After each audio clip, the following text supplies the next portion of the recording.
ನಮಸ್ಕಾರ. ನಾನಿವತ್ತು ಬೆಂಡೆಕಾಯಿ ಫ್ರೈ ಮಾಡೋದನ್ನು ಹೇಳ್ಕೊಡ್ತಾ ಇದ್ದೀನಿ. ಫಸ್ಟು ಬೆಂಡೆಕಾಯಿನ ನೀಟಾಗಿ ವಾಶ್ ಮಾಡಿಬಿಟ್ಟು ಕಟ್ ಮಾಡಿ ಇಟ್ಕೊಂಡಿದ್ದೀನಿ. ಇಲ್ಲಿ ಒಂದು ಮೀಡಿಯಮ್ ಸೈಜ್ ಈರುಳ್ಳಿ ಕಟ್ ಮಾಡಿ ಇಟ್ಕೊಂಡಿದ್ದೀನಿ. ಸ್ವಲ್ಪ ಬೆಳ್ಳುಳ್ಳಿ ಇಟ್ಕೊಂಡಿದ್ದೀನಿ. ಒಂದು 6ರಿಂದ 7 ಮೆಣಸಿನ್ಕಾಯಿ ಇಟ್ಕೊಂಡಿದ್ದೀನಿ. ನೀವು ನಿಮಗೆ ಎಷ್ಟು ಖಾರ ಬೇಕೋ ಅದನ್ನು ನೀವು ನೋಡ್ಕೊಂಡು ತೊಗೋಬೇಕು ಮೆಣಸಿನ್ಕಾಯಿ. ಆಮೇಲೆ ಸ್ವಲ್ಪ ಜೀರಿಗೆ, ಸ್ವಲ್ಪ ಸಾಸಿವೆ, ಸ್ವಲ್ಪ ಸಕ್ಕರೆ ಇಟ್ಕೊಂಡಿದ್ದೀನಿ, ಸ್ವಲ್ಪ ಉಪ್ಪು. ನಿಮ್ಗೆ ಎಷ್ಟು ಬೇಕೋ ಅಷ್ಟನ್ನು ಹಾಕಬೇಕು. ನಾನು ಇವಾಗ ಜಾಸ್ತಿ ಇಟ್ಕೊಂಡಿದ್ದೀನಿ ಅಷ್ಟೇ.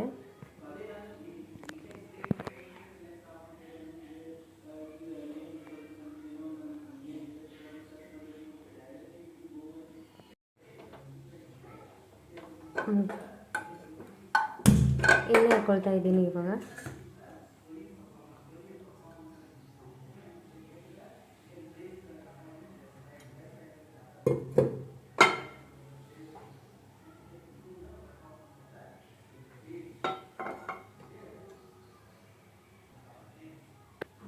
ಎಣ್ಣೆ ಬಿಸಿ ಆಗಿದೆ. ಇವಾಗ ಸಾಸಿವೆ ಹಾಕ್ಕೊಳ್ತಾ ಇದ್ದೀನಿ.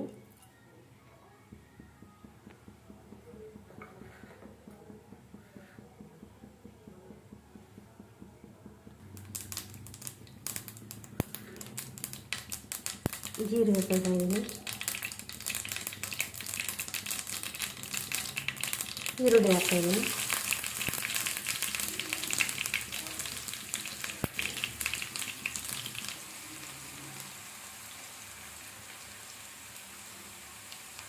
ಕರಿಬೇವು ಹಾಕ್ತಾ ಇದ್ದೀನಿ.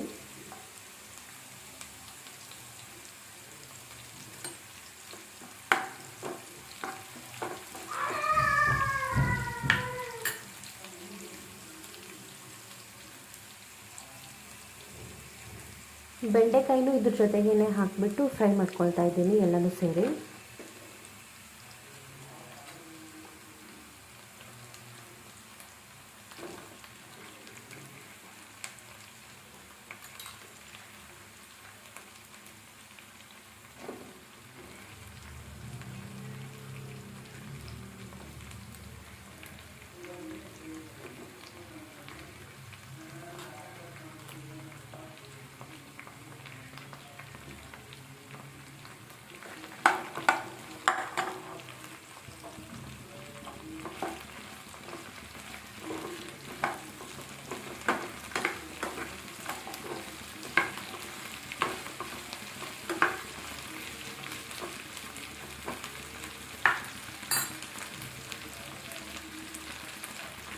ಇವಾಗ ಇದು ಚೆನ್ನಾಗಿ ಫ್ರೈ ಮಾಡ್ಕೋಬೇಕು.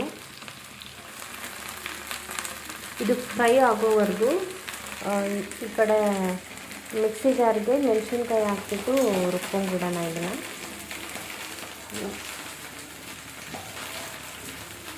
ಮೆಣಸಿನ್ಕಾಯಿ, ಬೆಳ್ಳುಳ್ಳಿ,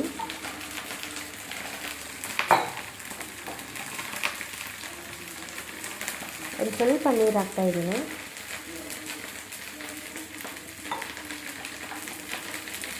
ರುಬ್ಕೊಂಬಿಡೋಣ ಇವಾಗ ಇದನ್ನು. ನೋಡಿ, ಇವಾಗ ಇದನ್ನು ರುಬ್ಬಿಟ್ಕೊಂಡಿದ್ದೀನಿ. ಈ ಕಡೆ ಬೆಂಡೆಕಾಯಿನೂ ಚೆನ್ನಾಗಿ ಫ್ರೈ ಆಗಿದೆ. ಈಗ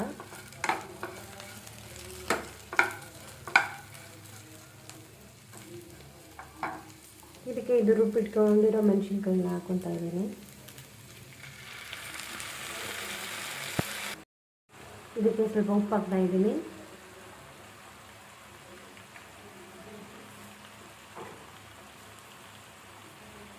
ಸ್ವಲ್ಪ ಸಕ್ಕರೆ ಹಾಕ್ಕೊಳ್ತಾ ಇದ್ದೀನಿ. ಸಕ್ಕರೆ ಅಥವಾ ಬೆಲ್ಲನೂ ಹಾಕ್ಕೋಬೋದು ನೀವು. ಎಲ್ಲ ಸೇರಿ ಮಿಕ್ಸ್ ಮಾಡ್ತಾ ಇದ್ದೀನಿ.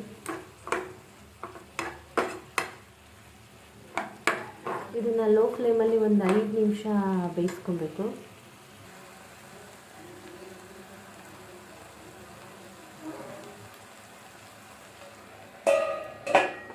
ಒಂದು 5 ನಿಮಿಷ ಲೋ ಫ್ಲೇಮಲ್ಲಿ ಬೇಯಿಸ್ಕೊಂಬಿಡೋಣ.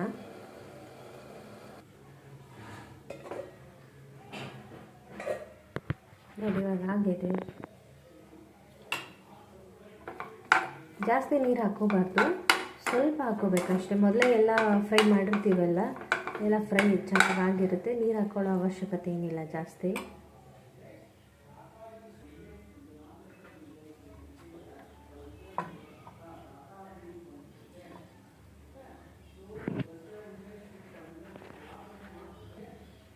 ನೋಡಿ ಬಿಸಿ ಬಿಸಿ ಬೆಂಡೆಕಾಯಿ ಕರಿ ಚಪಾತಿ ಜೊತೆ ತಿನ್ನೋಕ್ಕೆ ರೆಡಿ ಇವಾಗ. ತುಂಬ ಚೆನ್ನಾಗಿರುತ್ತೆ. Thank you.